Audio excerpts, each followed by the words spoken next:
Bugün sizlere dünyamı göstereceğim dostlar.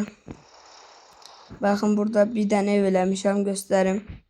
O bağışlayın.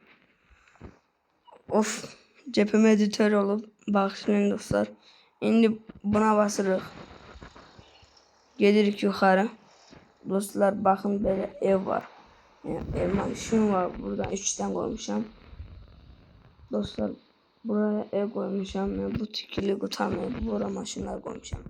Biriniz kim söyleyip evi vardı burada. Dostlar başka ne koymuşam? Bu iki maşını koymuşam. Buraya ağacı koymuşam. Dostlar şöbe ile eləmişəm. Şimdi oraya gidelim. Hayda. Dostlar bakın burada vardı. Bakabilirsiniz. Gittik. Bunlar da insanlar. Qəza elədim.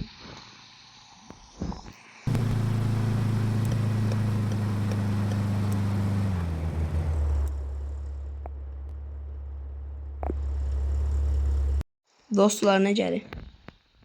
Bakın.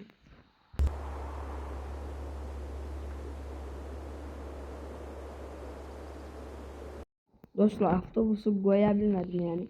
Kompüterden video çekiyorum. Bu video kompüterden çekiyorum, biraz karmaşık olabilir. Dostlar bakın. Geri gerek. Buna değiştirsen onlar abone olun. 50 aboneye çatmak istedim.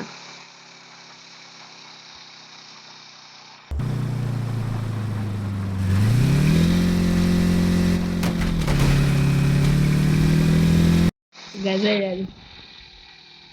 Dostlar bu var. Maşın dostlar bakın gizli bir yer elədim. Şimdi bu maşın düzelden yerden bakın.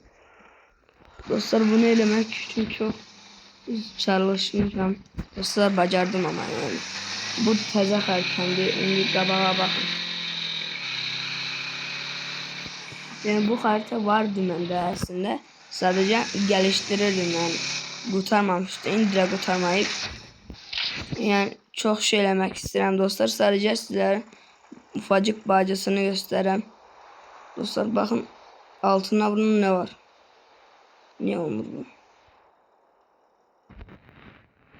Niye olmur?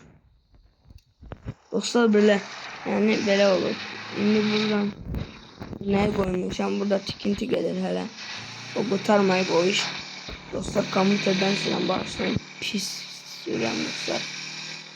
Dostlar maşınlar koymuşam buraya. Donur hem de dostlar kompüter 3 bilmemdedir. Dostlar maşınlar koymuşam. Motorlar var. Buraya koymuşam. Dostlar yani kalan her şeyi görüpsüz. Bir de bunu eləmişəm. Dostlar değişen şey yoktur. Kanalıma like atmağı, abone olmayı unutmayın. Sizleri çok seviyorum. Videomuz bu kadardı. Bay bay.